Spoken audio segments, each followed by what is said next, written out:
Sidi Syekh Abdul Qadir Jilani Al-Qutub Rabbani menulis kitab Sirrul Asrar dan mengatakan, di setiap pohon itu ada ruh, namanya Ar-Ruh An-Nabati.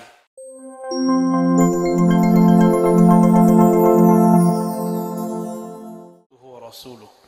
Allahumma salli wa sallim wa barik ala sayyidina Muhammad wa ala alihi wa sahbihi ajma'in. Habibi Sayyidi Habib Syekh bin Abdul Qadir As-Saggaf mata'allah fi hayatih, juga Romo Kiai Mu'tasim Billah ja'alahullahu minal mu'tasimin bihablillah, dan Adinda Azka, Masya Allah, barakallahu fiik ya. Didoain dong, barakallahu fiik, barakallahu lakuma wa baraka alaikuma. Ada yang iri nggak? Ada yang pengen nggak? Pengen semua. Para kiai, para habaib, para muallim, para guru, izinkan saya ngisi istirahatnya Habibna Syekh, supaya beliau bisa seperti Rasulullah, senang yang dingin-dingin, senang yang manis-manis. Kalau saya juga senang yang manis, tapi bukan air.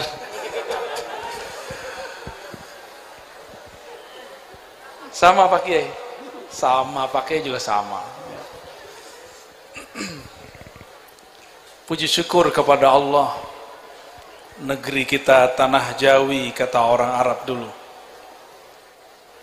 dijadikan Allah surga sholawat. Alhamdulillah, tidak ada negeri dimanapun di dunia, tidak ada negara dimanapun di dunia, tiada pulau dimanapun di dunia yang sangat-sangat megah sholawatnya melebihi negeri Indonesia. Alhamdulillah. Yang pernah hidup di Saudi, yang pernah tinggal di Saudi, coba tanya sama orang Saudi, ada nggak sholawatan? Ini Gus Zia 4 tahun di Madinah, ada sholawatan kayak gini? Nggak ada ya Gus ya? Bid'ah ya. Jadi Habib kita ini mukanya muka bid'ah ya. Padahal muka beliau muka Rasulullah ya gak? Muka bid'ah itu muka-muka kayak gini nih ya. Yang hidungnya pesek ke dalam. Kalau kayak beliau, Masya Allah. Bener ya gak ada ya sholawatan? Tuh, ini konfirmasi langsung dari beliau. Madinah itu simbolnya Sayyidina Nabi Sallallahu Alaihi, tapi majelis selawat sudah tidak ada.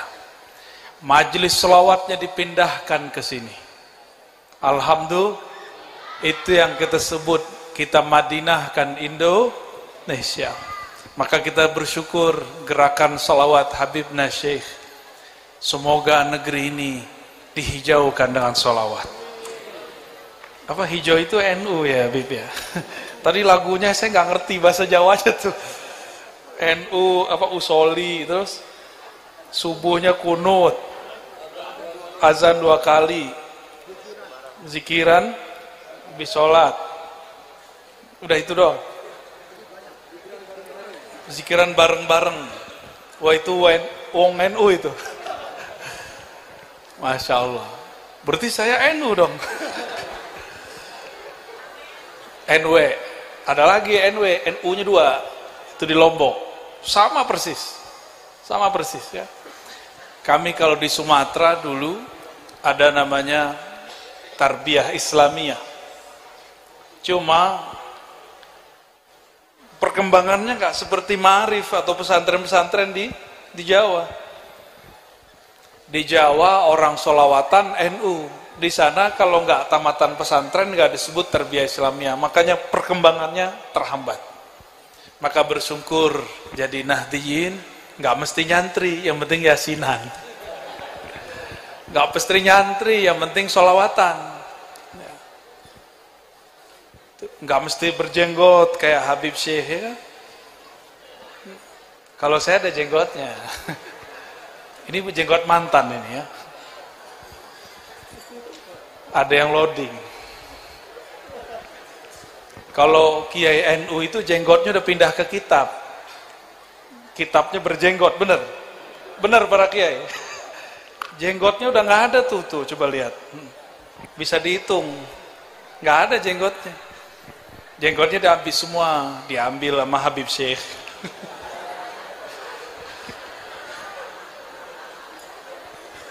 Tadi saya tertegun ketika dibaca kisah Al-Ba'ir, onta. Onta datang ke Nabi. Yashku, ngadu. Apa yang dia adukan? Maja'ah, perutnya lapar.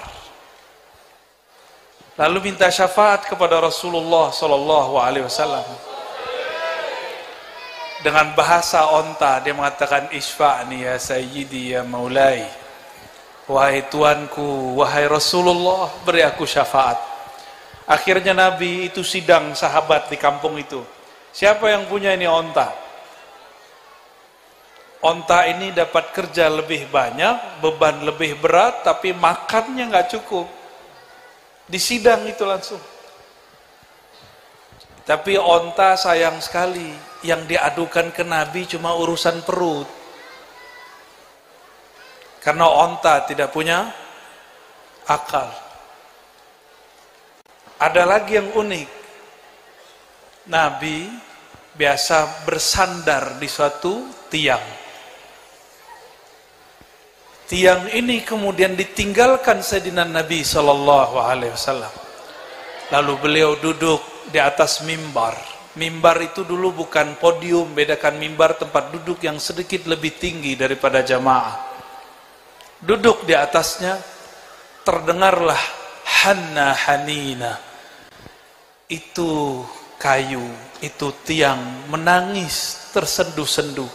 Dan terdengar oleh para sahabat Nabi radhiyallahu ta'ala anhum. Itu khurafat, dongeng atau hakiki? Beneran ada di hadis Nabi atau hadis palsu? Itu hadis sahih. Hadisnya apa? Sahih. Lalu Nabi usap itu pohon, itu kayu, itu tiang. Wahai kayu, engkau pilih jadi sandaranku di dunia atau engkau masuk surga? Berarti Nabi ngomong ke pohon atau ngomong kepada sir yang ada di pohon? Ternyata tiang-tiang, pohon-pohon, kayu-kayu, di situ ada sir oleh Imam Syekh Abdul Qadir Al-Jilani. Kan nama walid beliau kan Habib Abdul Qadir juga ya. Sidi Syekh Abdul Qadir Jilani Al-Qutub Rabbani menulis kitab Sirrul Asrar dan mengatakan, di setiap pohon itu ada ruh, namanya ar-ruh an-nabati, ruh yang tumbuh. Walaupun sudah dipotong, itu masih ada sirnya, masih ada energinya. Saya konfirmasi kepada orang eksak, ternyata ini yang disebut gerakan elektromagnetik, jadi masih bergerak. Coba lihat, jika ada kayu mulai lapuk, berarti ruhnya sudah pergi. Itu kata Syekh Abdul Qadir Al-Jailani. Biasanya kita baca manaqib, benar ya? Manaqib Syekh Abdul Qadir. Nabi berbicara bukan kepada kayu itu, tapi kepada ruh nabati yang ada di dalamnya. Nabati sudah jadi bahasa Indonesia. Apa arti nabati? Tumbuh, tumbuhan. Nabi ngomong kepada itu ruh, hai ruh, engkau pilih bersamaku atau masuk surga. Karena pohon itu, kayu itu sudah tidak punya akal, dia bernafsu masuk surga, maka dia minta masuk surga. Padahal lebih afdol jadi sandaran Rasulullah Sallallahu Alaihi Wasallam. Inilah nasib orang berhati kayu, berhati seperti hayawan. Itu hayawan ba'ir ngomong kepada Rasul, kata Syekh Abdul Qadir Jilani, di dalam dirinya ada namanya ar-ruh al-hayawani, roh yang hidup. Apa perbedaannya dengan kita? Di dalam diri kita ada satu ruh yang lebih sempurna lagi, namanya Ar-Ruh Al-Qudusi. Apa nama ruhnya? Al-Qudusi. Itulah yang disebut dengan min amri Rabbi, yang dirahasiakan Allah Subhanahu wa ta'ala. Maka kajian Ma'rifatul Ruh akan menjadi ramai di akhir zaman. Bahkan ahli kitab pun akan banyak mengingkarinya. Nanti tunggu waktu aja nih Habib. Semoga Habib nggak termasuk, Bib. Orang akan ingkar dengan kajian Ma'rifatul Ruh yang pernah saya jelaskan. Insya Allah, Bib, ya. Orang akan mulai menolak tanpa mengkaji, menolak tanpa mau berdiskusi. Nanti akan mulai banyak, ya. Saya dapat kabar-kabar dari kawan saya, katanya sudah mulai ada. Dan itu ustadz-ustadz yang katanya aswaja juga. Dan katanya berthariqah, ngakunya sudah belajar kitab macam-macam. Baru kitab yang tertulis yang dipelajari, ya. Belum kitab yang sebenarnya yang dia pelajari. Jadi Nabi berbicara kepada onta, bukan kepada tubuh onta itu, tapi kepada ruh al-hayawani yang ada di tubuh onta itu. Si ruh ini melaporkan bahwa tubuh yang sedang dia kendarai kelaparan. Maka Nabi langsung sidang yang punya onta.